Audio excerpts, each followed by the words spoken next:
So now let's take a look at how to test finger strength with the arm fixated using tension and compression-based dynamometry. This was a study by Mikhailov and colleagues that looked at testing finger strength with the arm in a fixated position versus the arm non-fixated. Let's take a look at this study. You can see with this image on the screen that the study used a customized instrument that allowed the arm to be fixated as well as non-fixated, and it had a climbing hold that was connected to an instrumented force plate.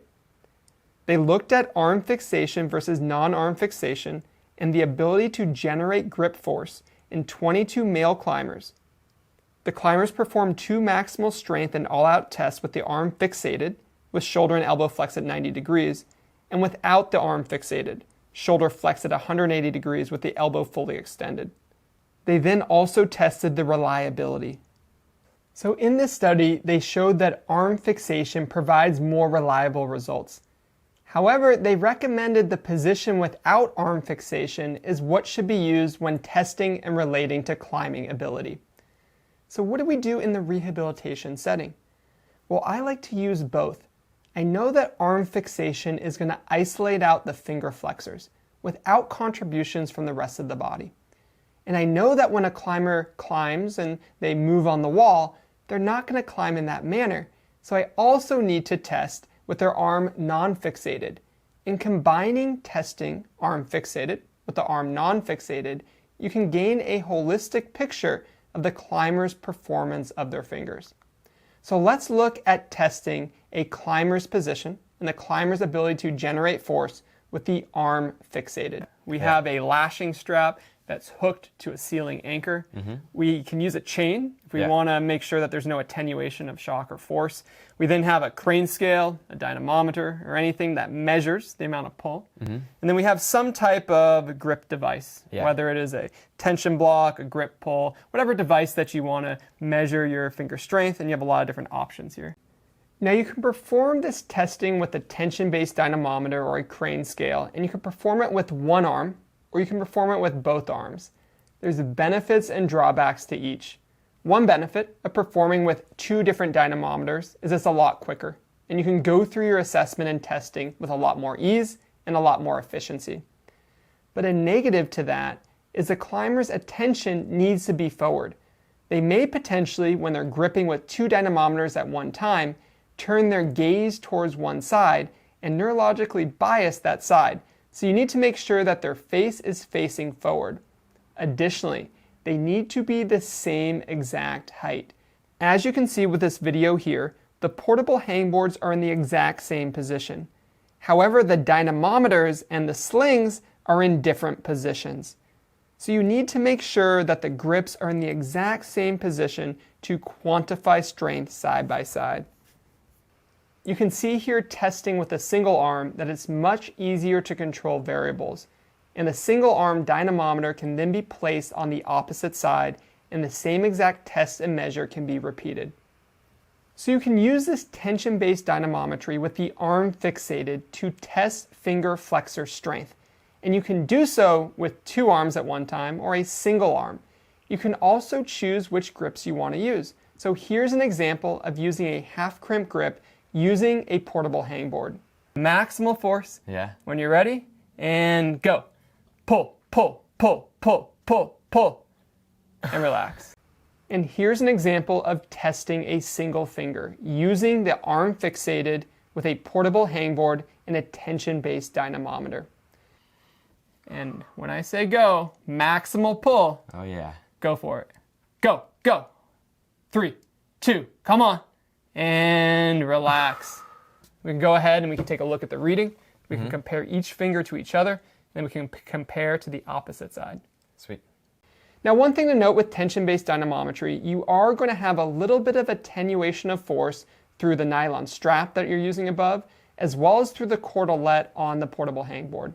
If you want, you can utilize chain links or something that's a little bit more metal or stable to decrease this attenuated force.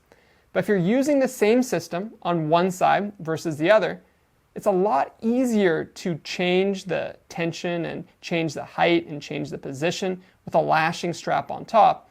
It's a lot easier and lighter to use cordelette. So clinically, I'll oftentimes use this. But just know there's many different ways to obtain this data and to obtain your values. You just want to make sure that you're consistent with each one. Now let's go ahead and take a look at the different tools that you can use for tension-based dynamometry. Now the first tool is just a crane scale. Now these have maximal loads of about 272 kilograms. They cost about $50 US, and they have a low sampling frequency. But if you look at a tin deck progressor, this has a maximal load of 150 kilograms. Its cost is about $135 US, but its sampling frequency is about 80 hertz. Now if you look at a higher end or more expensive model, the K-Force Link has a maximal load of 300 kilograms. Its cost is about $1,000 US plus or minus, and has a sampling frequency of between 75 to 100 hertz. There's all different types of tension-based dynamometers that you can use. There's more expensive ones, there's mid-range ones, and there's cheaper ones. But it's really interesting to see the data that supports different devices. So let's take a look at this study. This was a study by Urquhart and colleagues that looked at 8 recreational active males. They had them perform 5 isometric mid-thigh pulls, and they had them use a force plate, and they compared that to a crane scale. They took the intra-class correlation coefficients and the coefficients of variation, and these tests demonstrated strong levels of reliability for both the force plate and the crane scale. And the crane scale showed good construct validity against the force plate. So the crane scale is a valid, reliable, as well as an affordable alternative to measure peak force when a force plate or a dynamometer is not available. Let's now take a look at measuring finger force and finger strength with the arm fixated, but using a compression device. Let's take a look. Here we have a K-Force compression dynamometer that's sitting below a portable hangboard. The climber stabilizes their elbow on a table or surface. They place their fingers into the portable hangboard, and they fully grip for 5 seconds with maximal force.